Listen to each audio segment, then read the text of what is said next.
오늘 우리에게 주신 하나님의 말씀은 사무엘상 1장 12절에서 18절과 26절, 27절 말씀입니다.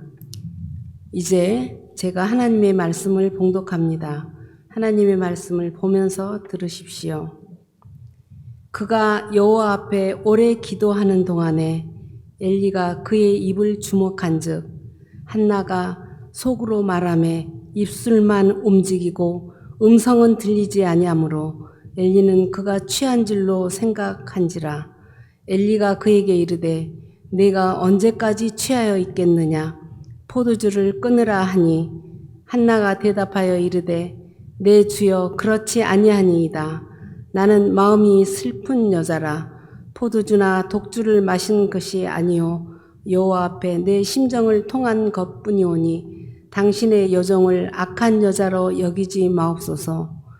내가 지금까지 말한 것은 나의 온통함과 격분됨이 많기 때문이니이다 하는지라. 엘리가 대답하여 이르되 평안히 가라.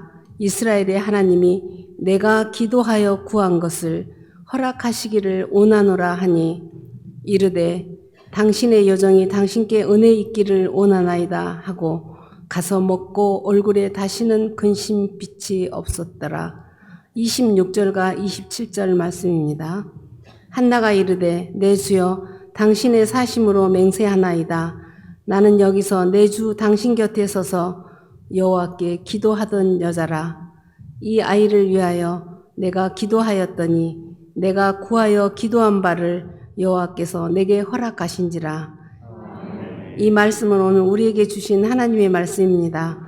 하나님께서 오늘 또 이 말씀을 통하여 우리에게 은혜 주시기를 원합니다. 아멘. 은혜로우신 아버지 하나님, 있는 모습 그대로 주의 주님의 품 안으로 들어왔습니다. 주여, 오늘 이곳에 임하시고 영광으로 좌정하여 주셔서 우리의 연약함을 걷어가시고 성령의 충만함을 내려 주옵소서. 이 세상에서 가장 행복하고 복된 자로 오늘 말씀 시간에 더 풍성한 은혜를 내려 주옵소서. 예수님 이름으로 기도하옵나이다. 아멘. 오늘 사무엘상 1장 부분을 함께 일부분을 읽었습니다. 사무엘서 1장에서는 세 사람의 주요한 인물이 등장합니다. 그 세 사람은 엘가나고 또 한 명은 한나고 또 한 명은 브닌나입니다. 엘가나는 남편이고요. 한나는 첫 번째 아내이고 두 번째가 이제 브닌나가 됩니다. 학자들은 이 브닌나에 대해서 이제 첩이었을 것이다, 이제 그렇게 얘기합니다. 지금은 없지만 우리나라도 예전에 이게 이게 있었지 않습니까? 왜 그럴 수밖에 없었냐면 한나는 아이를 놓을 수가 없었습니다. 그래서 이 아이를 놓을 수가 없었기 때문에 이 브닌나를 드리게 됐습니다. 근데 브닌나는 숭풍숭풍 잘도 놓습니다. 그렇게 해가지고 몇 명 낳은지는 안 나오지만 아무튼 잘 낳았습니다. 그랬는데 이 엘가나는 한나에 대한 사랑이 변하지 않습니다. 갑절로 더 사랑해 줍니다. 나중에는 내가 사랑해 주는 게 10아들 못지 않냐까지 그렇게 얘기할 정도로 사랑해 주니까 이 여자들의 전쟁이 일어났어요. 브닌나는 숭풍숭풍 잘 낳았는데 한나가 사랑받으니까 열이 받지요. 그러면서 이 브닌나가 시기를 하면서요, 얼마나 괴롭히는지 모릅니다. 이 여인들의 전쟁이 시작된 거죠. 얼마나 괴롭히고 달달 볶았냐면 한나가 오늘 성경 말씀에 밥을 못 먹을 정도로, 밥맛이 없을 정도로, 얼마나 갖다 튀게 됐으면 밥맛을 잃을 정도로 그렇게 괴로워하면서 이제 한나가 그런 심정이 됐습니다. 심지어 뭐라고 얘기하냐면 대적 브닌나라고 얘기해요. 원수 같은 브닌나. 얼마나 미웠고 싫었으면. 근데 이 장면이 성경의 창세기에 이렇게 나오는 부분이 있어요. 하갈하고 사라가 그렇게 등장합니다. 사라가 아이를 못 놓으니까 하갈의 종을 몸을 통해서 이스마엘을 낳았어요. 근데 이 하갈의 권세가 하늘을 찌르면서 이 사라를 얼마나 괴롭히는지 모릅니다. 그래서 그 상황 가운데서 사라가 너무 괴로워서 아브라함에게 막 따지는 장면이 창세기도 나옵니다. 어찌됐든지 지금 이 분인나가 지금 너무 괴롭히고 하면서 이 한나가 고통을 이루 말할 수 없습니다. 정말 우리 인생 가운데 정말 이런 당하는 어려움, 이 고통 가운데서 그렇지만은 한나는 성전 중심의 사람입니다. 늘 기도합니다. 항상 기도하는 한나였습니다.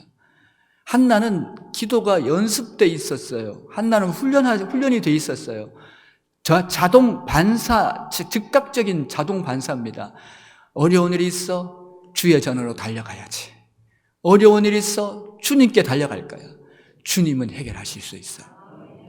한나의 기도는 한 3가지로 신학적 특성을 갖습니다. 첫 번째 기도는 통성기도, 통곡기도였습니다. 통곡하는 기도였어요. 울면서 주님께 매달리는 기도입니다. 이 땅에서 흘리는 눈물은 가치가 없지만 주님 앞에 흘리는 눈물은 주님이 그것을 전부 다 담아서 응답의 축복, 응답의 선물로 바꿔주실 줄 믿습니다. 제일 수지 맞은 사람이 예수 앞에 우는 겁니다. 십자가 앞에 우는 겁니다, 여러분. 딴 데 가서 울지 마세요. 딴 데 가서 울어봐요. 말짱 꽝이에요. 아무 소용없어. 예수 앞에 우는 눈물은 우리 주님이 받아주시는 거예요. 우는 애 젖 준다고, 우는 애 떡 준다고. 우는데 어떻게 감당해요? 이렇게 달래고 봐야지 하나님도 급하실 거 아니에요. 울어 대싸는데 어떻게 해? 이게 오늘 한나가 우는 거예요. 와서 통곡합니다. 회개 기도도 했을지 모릅니다. 주님, 왜 내게 이런 일이 있어야 합니까? 왜 내가 이런 어려움을 당해야 합니까?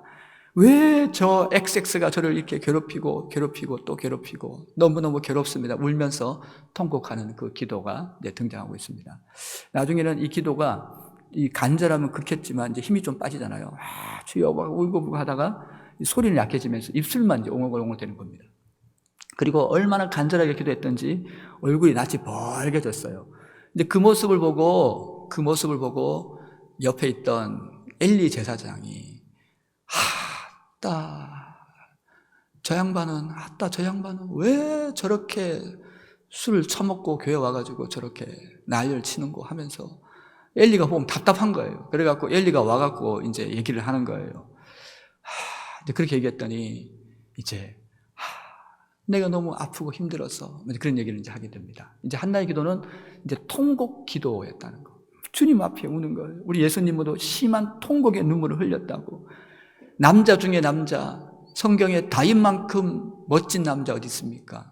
문필가에, 문예가에, 예술가에, 장군에, 시인에, 음악가에 그 멋진 다윗은 눈물왕이었어요. 시편에 내 눈물병에 얼마나 눈물을 갖다 많이 흘렸으면 눈물병에 담을 정도로 많이 울었겠어요. 뭐 옛날에 우리말에 뭐 남자는 뭐 그렇지 않습니까? 뭐 이제 그런 말을 해요. 남자는 뭐 울지 않는다고. 그거는 성경 말씀은 아닙니다, 여러분. 성경에 보니까 그렇게 울어. 누구 앞에서? 십자가 밑에서. 주님 앞에서 우는 거예요. 주님 어떡하냐고. 그렇게 울었던 다윗이 우리 신앙의 교훈이 됩니다. 두 번째는 서원기도라는 기도가 나옵니다. 신학적으로 서원기도가 나오는데 서원기도는 또 다른 어떤 품격 있는 기도의 한 모습입니다. 그러니까 이게 마치 들으면은 뭐 응답하면 이렇게 해줄 겁니다. 응답하면 내가 이렇게 하겠습니다. 마치 너무 그런 기도가 아닌가 하지만 아니에요. 응답받고 입 닦는 인간들이 너무 많아. 그런데 입 닦고 하지 않고 약속을 부여잡는 거예요. 약속을 부여잡고 주님 앞에 나와서 기도하는 이 서원기도. 예전에 그런 예화가 있었어요. 럭키치약 회장이, 우리 옛날에 럭키치약이 어렸을 때 무지 많이 팔렸나 봅니다. 그 회장이 주님 제가 꼭 11조를 하겠습니다. 그러고 했더니 잘 됐어요. 그랬더니 하나님 제가 10의 1조를 하면 더 주실 겁니까? 그렇게 했어요. 그리고는 10의 1조를 했더니 더 잘 되는 거예요. 나중에 이 회장이 11조의 맛을 들여가지고 10의 9조까지 했습니다. 여러분. 할렐루야. 이게 여러분 서원기도, 그러니까 약속을 전제로 하는 기도입니다. 한나가 지금 그렇게 기도하고 있다는 거예요. 한나는 주님 앞에 나와서 다 드리겠다는 그 마음으로 지금 서원 기도를 하고 있는 한나의 모습을 이렇게 발견할 수 있습니다. 우리가 급하거나 그러면 이 서원 기도가 나올 때가 있어요. 근데 그게 틀린 기도가 아니라는 걸 말씀드리는 겁니다. 우리가 기도 시간에 이 서원 기도도 이렇게 할 수가 있어요. 또 한나는 심취한 기도, 집중 기도라고 그렇게 표현해 볼 수 있겠습니다. 몰입 기도라고 얘기해 볼 수 있겠습니다. 옆에서 엘리가 그렇게 왔다 갔다 하고 난리쳐도 못 따라봅니다. 얼마나 기도에 집중했냐면, 그러니까 죽을 판 살 판 기도하는 거예요. 우리가 천년 살 것처럼 하면 기도할 거 아무것도 없어요. 그렇지만 내일 죽는다고, 이 문제가 해결 안 되면 내일 죽는다고 생각하면 오늘 간절해집니다, 여러분. 지금 한나가 그 마음이에요. 지금 집중해서 심취해서 기도하니까 엘리가 와가지고 술 좀 그만 드세요, 막 이런 이제 얘기를 하고 있는 중이었습니다. 근데 한나가 너무 슬퍼서 너무 괴로워서 그렇습니다 딱 하는데, 이 제사장들, 이게 또 우리 사역자들은 영적인 직감이 있지 않습니까? 하나님의 감동이 탁 떨어지는 거예요. 그리고는 들리는데 딱 그 소리가 돼요. 저도 신방하거나 교인들을 만나면 딱 기도 제목을 얘기하면 응답됐네 딱 와요, 마음이. 저한테 딱 찬양을 주시거나 기쁨을 확 주셔요. 그러면 100% 응답됩니다, 여러분.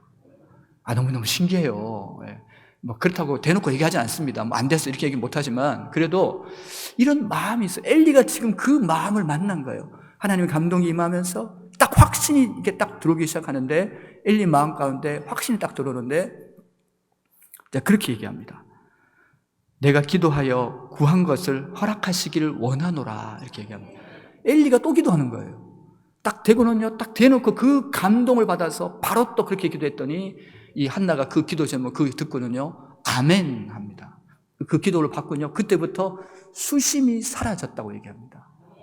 이 믿음이 보통 믿음이 아닌 거예요. 우리가 기도 시간에 기도하고 엎드리면은요, 어떤 문제든지 어떤 어려움 때문이든지 기도하려고 엎드리고 이렇게 딱 있으면요, 신기한 게 조금 시간이 지나면 갑자기 뭔가 모를 평강이 내 마음을 확 자리 잡고요. 그리고요, 어떤 어려움도, 어떤 두려움도, 어떤 답답한 것도 일곱 길로 떠나가는 것을 경험합니다. 내가 왜 이것 때문에 염려했지? 내가 왜 이것 때문에 쫄아있지?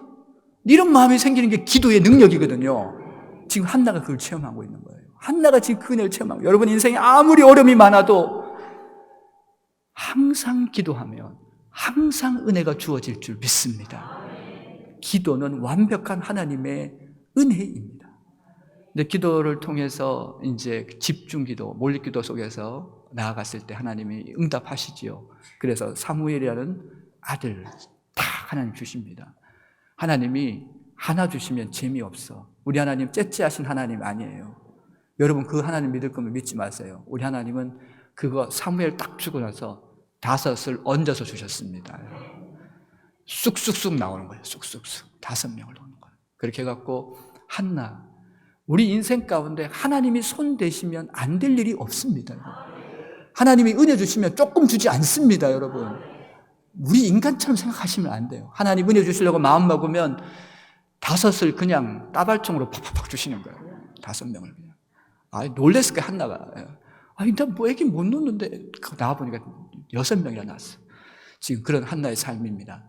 그리고 나서 한나는 2장에 가서 그의 이 은혜 받은 것을 표현하는데, 내 영혼이 기뻐합니다. 불가능한 게 이루어졌으니까 얼마나 기뻤겠어요. 이 기쁨이 응답의 기쁨입니다, 여러분. 무엇이든지 구하고 받은 줄로 믿으라. 이 단계까지 가야 돼요. 깊은 기도 속에서, 작정 기도 속에서, 금식 기도 속에서, 우리 40일 기도 속에서 이 단계까지 갈 때 하나님의 역사하실 줄 믿습니다. 그래서 너무 기쁘다. 또 주님이 내 뿔을 높이 드셨다. 이 뿔은 짐승 가운데 영광, 명예를 상징하거든요.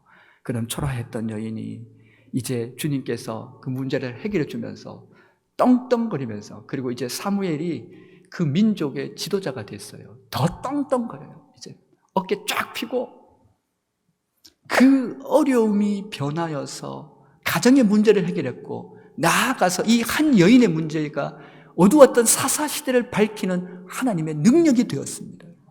사무엘 통해서 하나님은 그 사사시대를 환히 비추는 거예요. 아들 얻어서 기쁘고, 응답받아서 기쁘고, 사무엘 때문에 기쁘고, 민족이 살아나서 기쁘고, 아멘 할 때까지. 얼마나 기뻐요. 기도 한 번에 수지 맞았네? 이게 바로 신앙입니다, 여러분.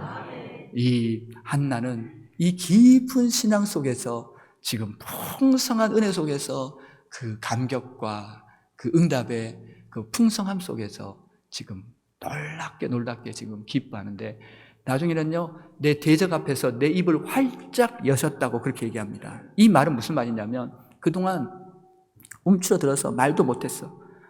아이고, 뭐라 그러면 어떡하지? 그리고 불인나가 자기가 막 그러면은, 깨갱하고 이렇게 있다. 이런 이제 그런 삶이었는데, 이제는요, 입을 활짝 여는 거예요. 그러면요, 자신있게 찬송하고, 자신있게 얘기하고, 하나님이 모든 것을 행하셨다고, 주님은 창조주시라고, 주님은 만군의 주시라고 고백하는 한나의 이 고백이 여러분의 고백이 되시길 축복드립니다. 오늘은 어린이날입니다. 어린이 주일입니다. 그래서 이 어린이 주일에 오늘 이 자녀 교육에 대해서 이 한나를 통해서 조금 더 그런 관점에서 조금 더 다시 깊이 좀 다뤄보려고 하는데, 거의 같은 맥락으로 다뤄지겠지만은요, 오늘 이 한나가 이 문제, 한나의 궁극적인 문제는 한마디로 자녀의 문제였습니다. 그렇지만은 이 자녀의 문제를 해결하면서 그녀는 가정의 문제를 해결받았고, 자신의 문제를 해결받았고, 또 풍성한 은혜 가운데 살아가는 그런 이제 복된 존귀한 존재가 되었는데요. 지금 이 한나는 서두에 말씀드렸다시피 통곡의 기도를 지금 하고 있습니다. 너무 주님 앞에서 우는, 너무나 주님 앞에서 다 쏟아내는, 주님 앞에서 다 터뜨리는 거예요. 주님 앞에서 다 토해내는 겁니다, 여러분. 그러니까 진짜 은혜는요, 이 통곡 기도 자체가 축복이라는 거예요. 그게 영성의 깊은 단계에 도달했다는 거예요. 이 자체가 축복입니다. 세리는요, 기도했습니다. 바리새인과 세리가 기도하는데, 바리새인은 주님, 저는 11조도 했고 뭐도 했고 하면서 몸을 팥팥이 하면서 주님 저 축복해 주시지요, 이런 분위기였습니다. 이런 분위기였는데, 세리는 자기가 누군지를 아는 거예요. 그러면서 고개를 들지 못하고 성전 올라가지 못해요. 성전 끝에 귀퉁이에 서서 땅을 치면서 가슴을 치면서, 주님 저는 죄인입니다. 주님 제 죄를 받아주세요. 제가 너무 그런 죄 가운데 있었어요. 용서해 주세요 했을 때 주님께서 누구의 죄가 용서받았겠느냐, 누구의 기도가 들림받았겠느냐, 누구의 기도를 내가 들었겠느냐 말씀하시지 않습니다. 바로 세리의 기도입니다. 세리의 기도는 가장 높은 승화된 기도입니다. 다시 말하면 겸손의 극치입니다. 통곡의 기도의 가치는 겸손의 극치라는 거예요. 하나님은 하나님 되십니다. 나는 연약한 피조물 죄인일 뿐입니다. 가장 진실한 기도예요. 그래서 눈물로 흘리는 기도, 우리 인생 가운데 정말로 이 눈물의 기도가 나올 때가 있습니다. 우리 이 목회 현장에서도, 그리고 우리 사역 현장에서도, 우리 가정과 그 사업의 현장에서도 우리는 끊임없이 이 기도가 이렇게 뿜어져 나올 때가 있는 거예요. 이 깊은 기도입니다. 애통의 기도가 이렇게 나오는 거예요. 어떤 분은 예수님 만나고 이 기도가 나와요. 방황하고 힘들게 살다가 예수를 믿어도 개떡같이 믿다가 어느 날 무슨 일이 있어서 주님 전을 찾았는데 막 눈물이 폭포수처럼 쏟아나요. 이건 평소에 흘리는 눈물이 아니에요. 속에서 깊은 곳에서 샘이 터져 나오듯이 막 눈물이 그냥, 내가 얼마나 우는지도 몰라요. 너무너무 눈물이 막, 이게 성령이 임하셔서 성령의 충만한 가운데 주님 만나고 주님을 믿는 그 신앙 고백 안에서 이 눈물이 막 쏟아져 나오는 거예요. 이 눈물은 살아있음의 증거입니다. 눈물은 살아있음의 정말 중요한 하나의 양식이라고 그렇게 말씀드릴 수 있는 거예요. 가끔씩 중환자실을 신방할 때가 있습니다. 그러면은 이 중환자실 신방에 보면 너무 가슴 아파요. 남편이 의식이 없으면 옆에 아내가 이렇게 손을 붙잡고, 이제 가정의 달입니다만은 저 인간 왜 안 죽고 살아있냐 그러지 마시고요. 무조건 사랑해 주십시오. 할렐루야. 있는 게 복이에요. 있는 게 복이에요. 누워 있으니까 그 집사님이 남편을 부여잡고 볼을 비비고 몸을 이렇게 안으면서 여보 이렇게 하는데, 여러분 의식이 없어도요, 살아있으니까요 눈에서 눈물이 쭉 흘러내립니다. 아시죠? 중환자에서 눈물이 쭉, 이게 살아있는 거예요. 이게 살아있는 거예요. 우리가 영적으로 살아있다는 것은요, 주님 앞에서 내 아픔과 내 고통과 내 상처와 내 그 모든 것들을 주님께 올려드리는 거예요. 아픈 걸 아프다고 해야 되는데 주님 앞에서 마저 계급장 달고 고개 빳빳이 세우고 주님 알아서 하슈 이런 건 아니라는 거예요. 이런 건 아니라는 거예요. 우리가 주님 앞에서 내 심정을 통하는 거예요. 주님이 기뻐하는 심령은 상한 심령이라고 했습니다. 애통하는 심령인 거예요. 딸아 아들아 내가 그 문제 듣기를 원한다. 주님 도와주세요. 주님 아니면 해결할 수 없어요. 주님 내가 지금 몸이 지금 아이를 가질 수 없어요. 도저히 안 돼요. 불가능해요. 그렇지만 주님이 역사하시면 태의 문이 열릴 줄 믿습니다. 주님이 역사하시면 내 삶의 은혜의 문이 열릴 줄 믿습니다. 주님 내 직장을 도와주세요. 내 자녀를 도와주세요. 내가 할 수 없어 주님께 매달립니다. 이 믿음의 눈물의 기도가 역사를 일으킨다는 사실입니다, 여러분. 정말 성경을 보니까요, 믿음의 거장들은 통곡의 사람들이에요. 통곡의 사람들. 그래서 많이 울었어요. 느헤미야는 예루살렘 성이 회파됐다는 그 얘기를 듣고요, 그 남자가 며칠을 웁니다. 며칠을 웁니다. 주님, 그 교회가 그 성전이 회파됐다니, 무너졌다니요. 주님 하면서 아파하면서 교회의 아픔을 아파하면서 막 우는 거예요. 몇 날 며칠 울었던 게 느헤미야의 신앙입니다. 동일한 성산에서 에스겔과 예레미야도 불투명한 민족의 미래 앞에서 울었던 예레미야, 민족의 문제 앞에서 가슴을 치며 통곡했던 에스겔이 있었습니다. 사도 바울도 그 민족의 구원을 놓고 정말 애통했던 게 이 사도 바울입니다. 이 눈물, 많은 믿음의 선배들이 그 삶에서 신앙에서 나왔던 이 눈물은 진실이고 그들의 연약함의 고백이 있고 하나님께서 이루어 가시는 하나님의 역사에 대한 믿음에 대한 신뢰에 대한 반응으로 나왔을 때 놀랍게 그들의 삶 가운데는 예루살렘 성전이 세워지고 그 민족이 돌아오고 하나님의 뜻과 영광이 임하신 줄 믿습니다. 한 여인이 교회에서 기도하고 있었어요. 열심히 기도하고 너무 많이 우는 거예요. 그 사제가 지나가면서, 이 성당 사제가 지나가면서, 아따 저 아주머니는 맨날 오면 왜 저 시간에, 오후에 저 시간에 와가지고 그렇게 맨날 눈물 콧물 흘리고 의자가 흥건히 젖도록 그렇게 울고 가냐, 맨날 그랬어요. 근데 어느 날부터 이분이 감사 기도를 하고 기쁨으로 성전으로 나가는 걸 본 거예요. 그래서 가서 물어봤어요. 아니 왜 그랬냐 그랬더니, 제 아들이 돌아왔어요. 그 아들이 누구냐면 아구스티누스, 성 어거스틴입니다. 어거스틴이 얼마나 대단한 사람이냐면 어거스틴의 교회론이 카톨릭을 만들었어요. 어거스틴의 구원론이 지금 개신교를 만든 거예요. 카톨릭에서 인정하는 신학자가 있고 개신교에서 인정하는 신학자가 있어요. 근데 카톨릭과 개신교 공통으로 인정하는 신학자가 어거스틴입니다. 그리고 이 어거스틴은 지금도 수많은 사회적 문제, 다양한 현대에 공존하는 모든 문제를 풀 때 어거스틴의 신학을 가져옵니다. 이게 근본으로 가져오게 돼 있어요. 왠 줄 아세요? 그렇지만은 이 모든 것을 이루게 되었던 위대한 어거스틴이라는 사람을 만들었던 건 어머니의 눈물이었습니다.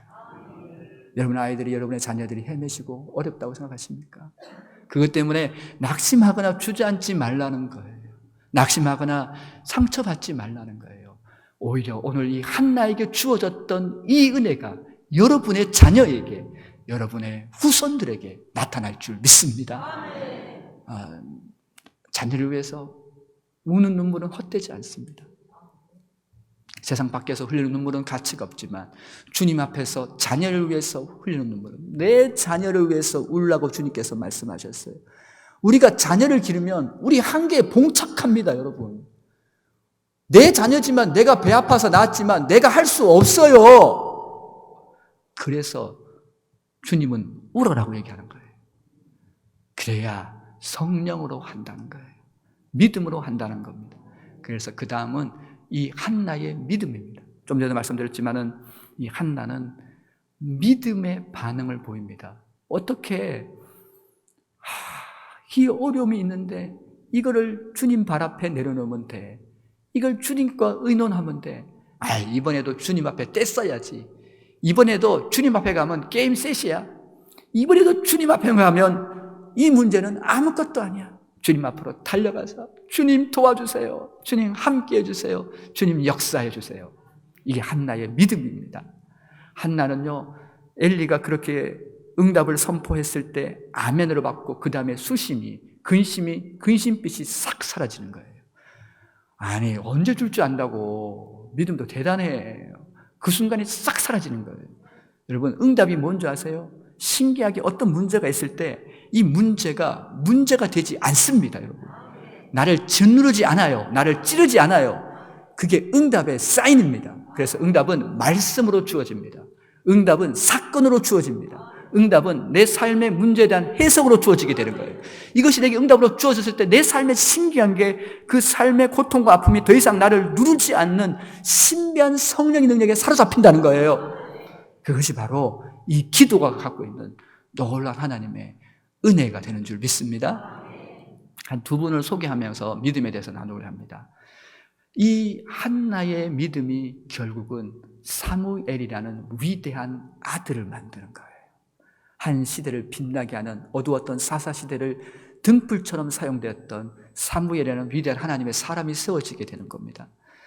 그 엄마의 그 아들.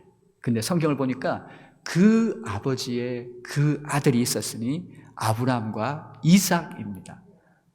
창세기 22장에 아브라함이 이삭을 바치려고 이렇게 모리아산 가지 않았습니까? 이삭이 궁금해요. 아버지, 왜? 아니, 예배 드리러 간다면서 재물은 어디에 있어요? 재물은 어디에 있냐고 이렇게 물었어요. 그랬더니 이 아브라함이 이 말이 걸작이에요. 우리 애들이 어려서 힘들어서 전화 오고 엄마나 힘들어하면 하나님이 함께 하셔. 하나님 이번에도 도와주실 거야. 하나님은 너 편이다. 엄마가 기도하잖아. 성령님께서 붙잡으실 거야. 아브라함이 그렇게 얘기합니다. 하나님이 준비하신단다. 이런 믿음. 그러니까 이 믿음이 그대로 붕어빵처럼 가는 거예요. 우리 애들 왜 이럴까? 그렇게 얘기하지 마세요.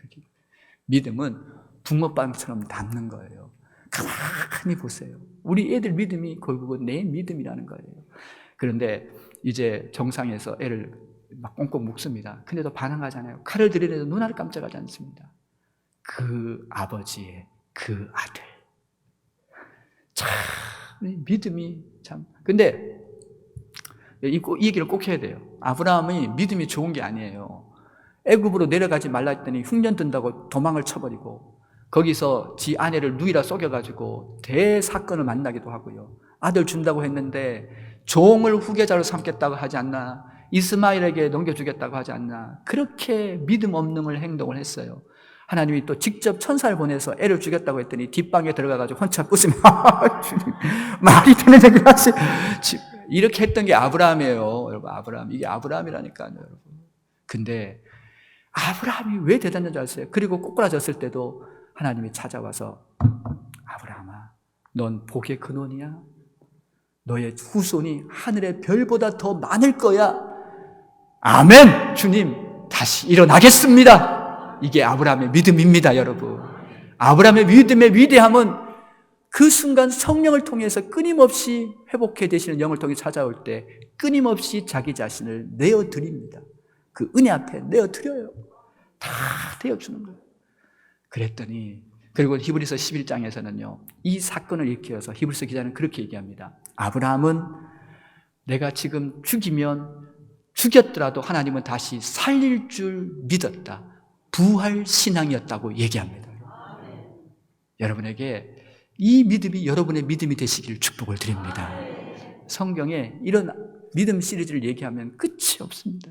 부모의 믿음이 자녀에게로 온던 그 부모의 믿음이 그 아들의 믿음이 된 얘기는 해도 끝이 없을 겁니다. 여러분에게 이 아름다운 믿음이라는 것이 우리 자녀들이 살아가는 세상은 점점 더 악에 거듭하는 아이들이 그 음란물 이런 거는 70% 80%고요. 술 먹는 아이들이 술 경험했던 일이 40%에서 60% 70% 가기도 하고요. 지금 너무 험악한 세상을 살고 있습니다. 아이들이 자살 충동이 있는가 하면 아이들이 뛰쳐나가기도 하고 이 어려운 세상 가운데 우리 부모의 믿음이, 우리 부모의 신앙이, 부모가 받은 그 성령이, 그 성령의 은혜가 우리 자녀들 지킬 줄 믿습니다. 한나가 그 믿음을 가졌다는 거예요. 한나는 또한 그 아들을 성전 안으로 밀어넣습니다. 예수의 가슴 안으로 밀어넣습니다. 말씀 중심, 은혜 중심, 교회 중심, 성령 중심으로 하여튼 교회 가라. 하여튼 교회 가라. 교회 가서 애 늦게 가서 봉사하고 오면은 야, 공부해야지. 그렇게까지 봉사하고 네가 지금 그런 속 좁은 그런 없지요. 우리 성산에는 그런 사람 없을 거야. 있으면 있어요? 없어요. 그렇죠? 없어. 우리 교회는 없을 거야. 있으면은 네. 있으면 회개하면 되지 뭐. 그 오면은 손을 붙잡고 얘야 어떻게 엄마보다 믿음이 더 좋니? 까짓 거 들어오지 마. 교회에서 철하고 자. 교회 살아. 하나님 나라가 세워지면 하나님이 가만히 있겠니? 하나님 나라가 일어나면, 하나님 교회가 일어나면 하나님이 가만히 있겠어? 네 인생은 하나님에게 달려있어. 그럼 믿음의 말을 할 수 있어야지요. 한 집사님이 저를 찾아왔습니다. 애가 이상한 발작 증세를 보인다는 거예요. 애가 막 뒤집어지고 약간 간질 비슷해요. 그래서 제가 왜 그랬냐요? 아이들 어떻게 키웠냐 얘기 들어보니까 애가 엄마가 욕심이 너무 많아서 애를 책을 읽히고 싶어서 책 읽으면 좋다고 하니까 이 엄마가 광이에요, 광. 뭐에 막 꽂히면은 애를 하루에 뭐 10권이고 30권이고 읽히고 많이 1년에 한 1000권 넘게 읽히고 도서관 책은 다 읽히고 애가 거기에 노이로제 걸려가지고 나중에는 얘가 살짝 자기를 놔버린 거예요. 돌아버린 거예요. 그러니까 애가 간질이 와버린 거예요. 그래서 제가 집사님 애 잘 키우고 싶냐고 그러면 제 말 듣겠냐고 예 들을게요. 그러면 이거 꼭 해야 된다고 이거 꼭 해야 된다고 제가 그렇게 얘기했어요. 그게 뭐냐면 애가 그 책 읽기 전에 성경 꼭 한 장씩 읽으라고. 그리고 꼭 하나 읽었더니 그거면 될까요? 한번 해봐라고. 눈빛이 막 흔들려요. 꼭 해보라고. 안 되면 내가 책임진다고. 그리고 꼭 한번 해보고 몇 달 뒤에 다시 보자고 신방하자고. 그랬더니 몇 달 뒤에 달려왔어요. 목사님 하고 만났어요. 만났는데 얼굴 표정 보면 딱 알잖아요. 얼굴이 그냥 입이 귀에 걸렸어요. 입이 귀에 걸려가지고 너무 행복해가지고 목사님 하는데 얘가 성경 읽다가 똑똑하니까 창조주 하나님 만난 거예요. 그때부터는 책을 읽는데 힘이 넘치고요. 모든 학문적인 체계가 그 머릿속에 다 들어오는 거예요. 얘는 나중에 공부를 안 합니다. 시험 기간에. 천재가 돼버려요. 유대인의 교육 방법은 암송, 토라, 모세 오경을 외우는 겁니다. 하나님을 만나게 하는 겁니다. 여러분 안에 여러분의 자녀들을 주님 품 안으로 밀어 넣으십시오. 이 험악한 세상을 이기는 방법은 이 방법밖에 없습니다. 여러분. 그래서 여러분의 자녀들에게 여러분 자녀가 시녀들이 어떤 모습인지 중요하지 않습니다. 잘면이 더 격려하고 또 삐딱하다 그러면 눈물로 기도해서 다시금 여러분의 자녀 60, 70이 돼도 부모님이 계시면 그 아이를 보면 어린아이처럼 보여요. 우리 자녀들을 향해서 늘 거듭한 오늘 한나의 마음으로 돌아가셔서 여러분 눈물의 기도로 믿음 안에서 그리고 주님 품 안에서 아름답게 빚어져가는 여러분의 자녀가 되시기를 주 예수 이름으로 축복드립니다. 기도하겠습니다. 하나님 아버지 감사 또 감사를 드립니다. 오늘 한나를 보았습니다. 한나 한 사람이 그 어려운 시대 때 자기가 당한 어려움 때문에 주님 앞으로 나아갔을 때 가정이 살아났고 자신이 살아났고 그 민족이 살아났던 아름다운 일을 보면서 신앙의 도전을 받게 하여 주옵소서. 이 문제를 통해서 얹어서 더하여 주시는 하나님 은혜로 늘 승리케 하여 주시옵소서. 우리 구주 예수님 이름으로 기도합나이다. 아멘.